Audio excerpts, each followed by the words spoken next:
What's up, y'all? Sparty here. For this video, I want to talk LG tone-free FN7s versus Galaxy Buds Pro. And let me get the technical specs out of the way first, because that's something that I tend to kind of overlook into the end of the video, which is kind of stupid. But yeah. So 7 hours of overall battery life out of I'm getting Jesus Christ.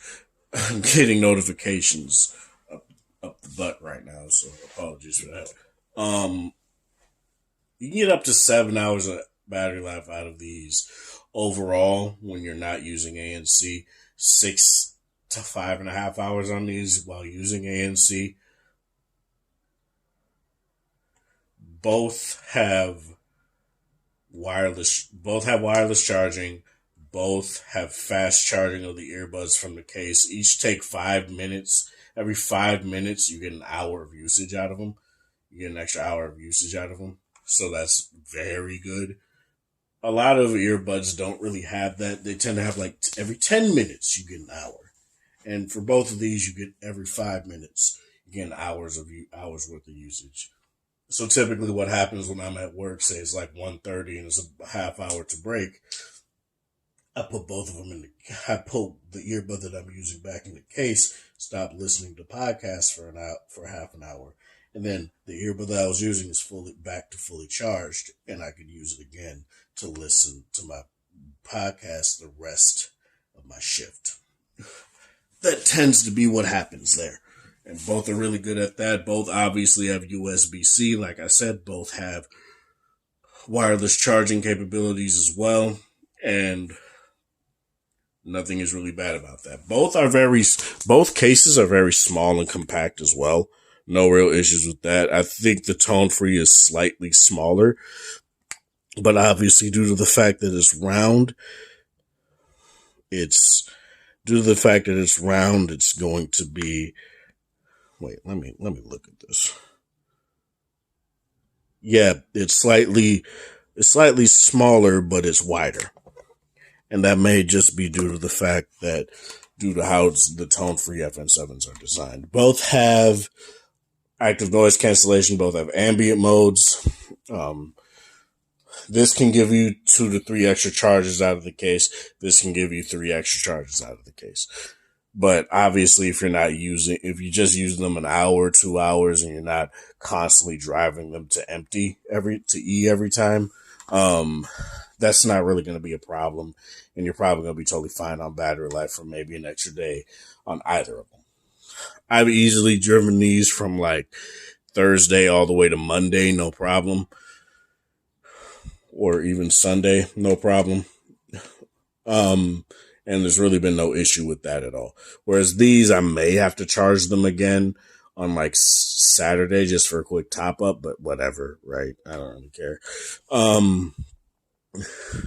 Minimal branding on the tone freeze. All you just get is the tone logo and nothing on the bottom. When you open it up, you get the LG logo right there and with Meridian right there. On Samsung, you get Samsung Sound by AKG.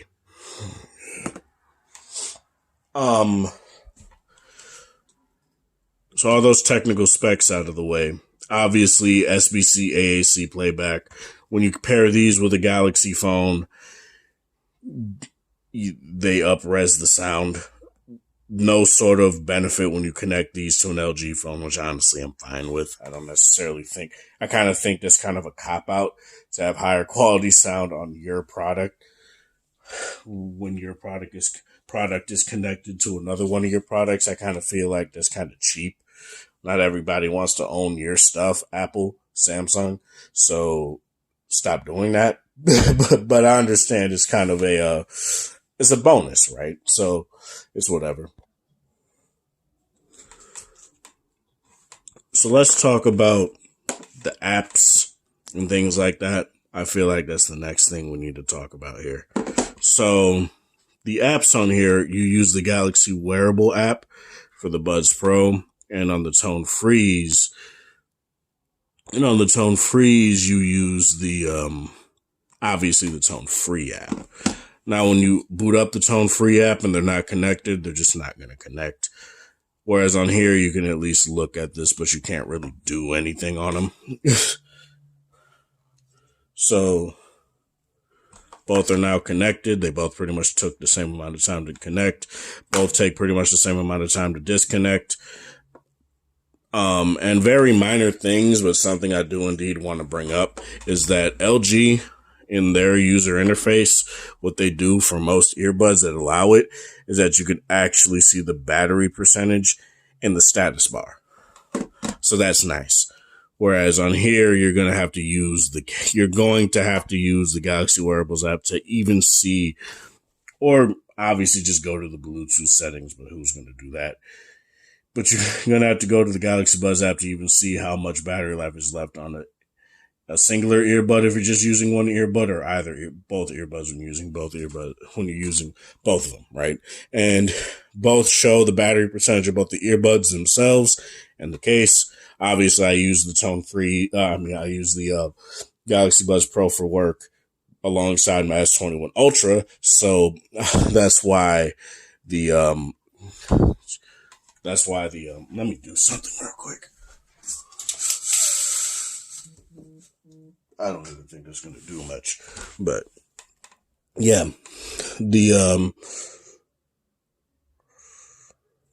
both show the battery percentage of both the case and the battery. And, whatever about that. I will say, I think I do prefer the amount of things that LG allow you to customize on the Tone Freeze more than what Samsung stuff is pretty goddamn locked down.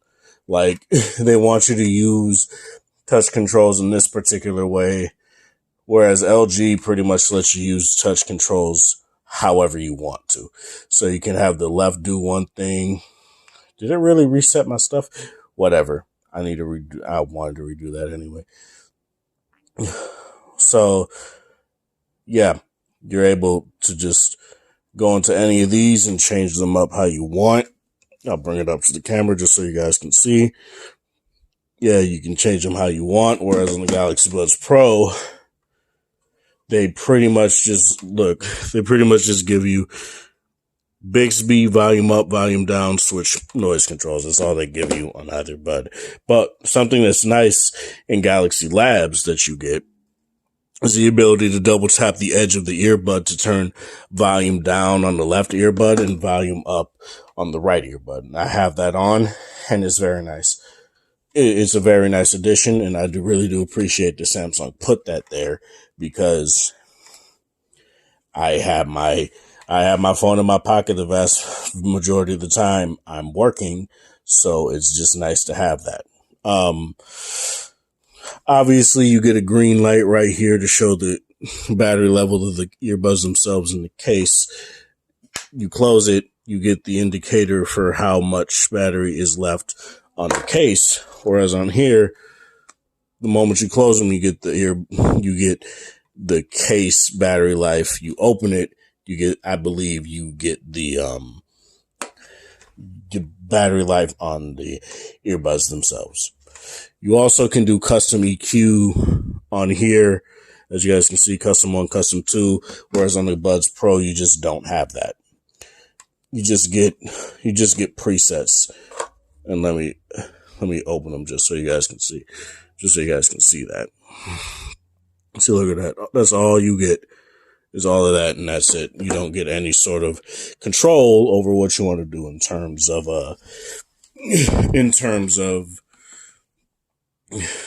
how you want things to be tuned. And I believe it's like a 8-band equalizer. Let me look real quick. 1, 2, 3, 4. Yep. Or 9, I believe. 5, 6, 7. No, it's 8. Okay. I typically keep it on immersive mode. The bass is really nice in immersive mode by default, so I don't ever really use bass boost. Though by default, once you get these earbuds and connect them to the app, they will be on bass boost by default. So keep that in mind. They really want to accentuate how much better the bass is on here compared to something like the Tone FN4s. So yeah. Lock the touchpad. You could do that on both of these. voice detect is something you can use. It's something that the Sony earbuds have, where the moment you talk, or not the Sony earbuds, I just believe the cans have it, the wireless cans have it, where the moment you talk, it'll go into ambient mode, and that's really nice as well. Obviously, you update the earbuds through these apps. When you go into noise cancellation on any of these, you get either the ability to go low noise cancellation or high, though I don't really see the difference between either, to be completely honest. And that's pretty much the works when it comes to the apps. So, what to talk about now? I guess we could talk about things like active noise cancellation and ambient mode. Active noise cancellation, I feel these are far more close to something like the AirPods Pro, whereas they do a good job at they do a good job at cutting out crowd noises, and they do a good job at obviously blocking out things like car engines, cars, things like that. Whereas these basically only do the best job at blocking out things like, car, bus engines and things like that. That's not a bad thing. It's just the voices you could hear pretty much with no issue sometimes. And it's a little bit inconsistent with that. I do feel like they do a good job at just the basic stuff. And honestly, for what I tend to do anyway, when I'm on a bus and commuting, I do like how these do. I do like the fact that they're at least good at that. I can be fine with crowd noise, mainly because it's either I'm listening to a podcast anyway, so I can barely hear them, or I'm listening to music where I just can't hear them at all. So yeah.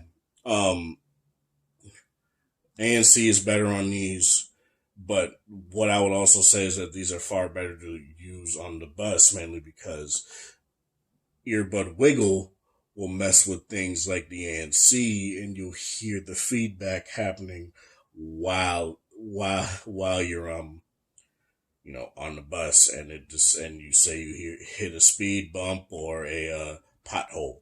That's something that you'll indeed feel. That's an issue on things like the AirPods Pro as well. I feel like it's worse on the AirPods Pro because they're so loose on your ear anyway. And it just kind of, it's kind of weird. But that's not really an issue here. You do get some earbud wiggle, but it's not horrendous at all. And I think that honestly could be mitigated by if you put larger ear tips in your ear and make sure that they're secure in there. I have the default ear tips on both of these the mediums, and both are honestly just fine. Due to the design of the Galaxy Buds Pro in general, I do feel like these will obviously stay in my ear better, mainly because they look like an IM, right? They just look like your base in-ear monitor, whereas these obviously look like STEM designed earbuds, so your AirPods and things like that. Though I think LG did a pretty damn good job at making them look somewhat unique. You get your touchpad right there, which is something that the FN4s didn't have, so it was kind of hard to dictate where exactly you needed to touch. But it's nice that they put that button there. It's not a real button, it's more of a haptic button, but it's good. It gives good feedback, and I don't really have any sort of issues with it. Whereas on these, this whole base is touch controls, and you're just gonna have to get used to that. Sometimes it'll hit, sometimes they'll get hit, sometimes they won't. And I do feel like it's not that big of a deal, but it's something that people don't tend to like about touch controls. I honestly don't have those many issues with it, aside from like, say I'm adjusting my glasses and I mistakenly hit the earbud in the pauses, and I'm like, oh damn, all I have to do is obviously tap the earbud and what I'm listening to resumes. So it's whatever. Yeah. But in terms of just intuitive controls and things like that, I feel like the FN7s do it better, mainly because it's not the whole base of the headphone. It's not the whole stem of the headphone. It's just that one singular part, and you actually know where to press. So, to me, that's just the overall better option there. Ambient mode. Ambient mode on these, I feel, are kind of pretty goddamn bad. Um, hearing voices of other people are totally fine, but your voice is robotic on these, whereas on here your voice is not really robotic. S's tend to have like this sharper sound on pretty much any true wireless earbud with ambient mode, and I do feel like these have that as well. The AirPods Pro kind of have that, but these do a good job with this ambient mode. It does, like, I don't really have any sort of any sort of issues with it. I do feel like these do a better job, and is overall a better package in terms of ANC / ambient mode than what these offer. But your mileage may vary. Now, I guess we could talk about things like call quality. I feel like call quality on these are really good. My girlfriend said she heard me nice and clear when I called her on them. She said it sounded like I was on a speaker, which is nice. And to me, that's just very good. And I heard her nice and clear and really had no issues with that. These, I've had a couple cutouts while trying to get groceries and calling her on them. And I feel like it's fine. They're fine.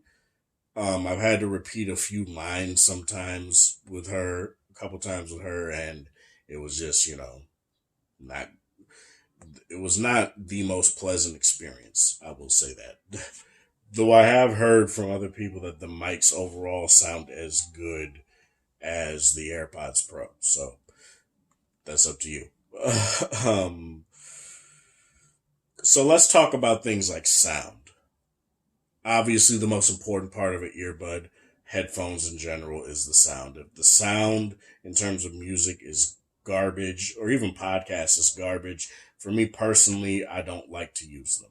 So, in terms of podcasts, both do a very good job. Voices come out very nice and clear. Things don't really get drowned out at all. There's no distortion on either of these, really. LG has always been very good at distortion levels on their true wireless, whether it be the neck bands, and now even with true wireless, they do a very good job with that. The Galaxy Buds Pro are also very good with that. They do quite a good job at that as well. I don't really have any sort of issues with how it does it. Clear, concise, sounds crisp. No real issues with that at all. Music. Now, this is where they differ a little bit. Due to the design of the Galaxy Buds Pro, as you guys can see, there's an air vent right there. I don't know if the G8's getting it in focus or not because I'm kind of laying here. But, well, not laying down, but as you guys can see, there's a little bit of a vent. Okay, so why is it when I lay down and I'm not paying attention, the phone wants to focus, but when I was looking, it didn't want to, whatever. But as you guys can see, you see the vent right there. And what you can see right here is that you get your other sensor. So you get your smart sensor right at the bottom there, and you get another vent right there, obviously for your active noise cancellation.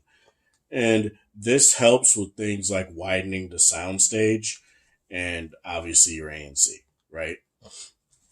And it's a two-way speaker system, tweeter and woofer. These sound fantastic. I'm not going to sit here and lie. I'm not going to be like, oh, they sound terrible. AKG and Samsung did a very good job at making sure these sound really good. These do sound like speakers in your ear. I'm not going to sit here and lie. Every time I listen to music, like, there's very few times when I listen to a new pair of wireless earbuds or earbuds in general, and I feel like I'm listening to an entirely different song. That's what happens with earbuds like this. Like, you listen to Back Then by Mike Jones, the bass in that, it sounds like a different kind of bass. And that's something that's really nice about these headphones. The sound stage is very nice, but there are going to be issues. Apparently, there's sound leakage with these. If you're on a bus, it doesn't really matter. Or if you're in a car, I guess it doesn't really matter, or a truck. But sound leakage is definitely a thing on these. I've heard from people that say that use their earbuds in their bed and stuff like that. There is indeed sound leakage, and that their SO or whatever can actually hear what they're listening to. So no late night porn listening with these on, I guess. These don't have sound leakage. Obviously, they're more closed. They're closed. No sort of vents outside. Obviously, there's mics and things like that, but there's no sort of vent system on these. They solely use mics for ANC, and they do a very good job at that. And the soundstage is a little bit closed, especially compared to these, but I don't necessarily think it's a detriment to what. Obviously, they're not designed to be that way, so it's not gonna be. It's not gonna be. They're not gonna have a wide soundstage and sound open because of that. Because obviously they're not designed to. So yeah, sound on these are also fantastic. Um, Vocals come out clear on songs. The bass, especially compared to something like the tone-free FN4s, are great. They're not muddy. They don't drown out any other sounds, and to me, that's all that really matters. Is that the bass is satisfying, and it doesn't drown out anything else. If you want the more flat earbud, go with the FN4. But for me personally, I do feel like the FN7s are what bass heads really do want out of a true wireless earbud.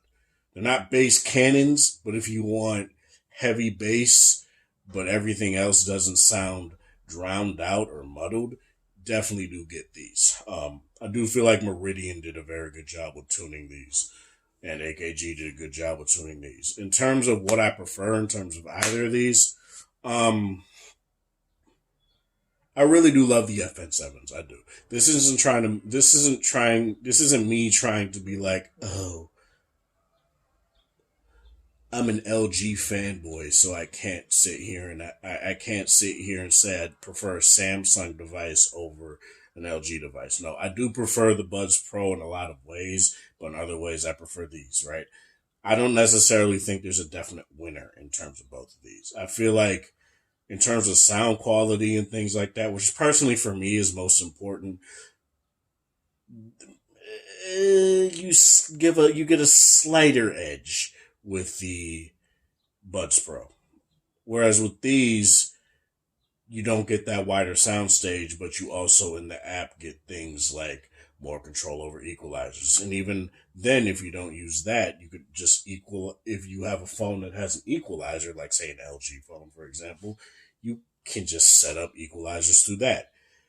And they're highly customizable. And that's just very nice. Whereas the Buds Pro kind of feel more locked down. They feel more Apple-like, and to me, it's fine. But you can download an app like Wavelet and get something like better EQ out of them, and just have them sound very good. Sometimes even a little bit better than what they sound like out of the box. So yeah. Um, 180 versus I think these were 200 when I got them. I swear to God, these were like 150 when I got them, but now apparently they're 180. Another thing I do prefer on the tone freeze is I prefer the texture of the case. I know that's very minor. You can put cases on both of these. Amazons have cases for either of these, and quite a bit too. And there's no issues with that. Buds Live cases can fit on the Buds Pro case, which is very cool as well. But overall, yeah, due to the fact that I'm using the S21 Ultra and I use these exclusively on the S21 Ultra, it's obviously the ones I'm using more right now. And that doesn't mean I'm going to give these away. I really do love these and I don't want to give them up. But if you're an LG person, these are definitely the ones to get. in my personal opinion. Unless you need something like a more secure connection, like fit in your ear, then I would say get these. But yeah, this is Sparta. Thank you guys for watching. Thanks for support. Hope you guys have a wonderful Friday or whatever time of day it is in your area. Have a good one.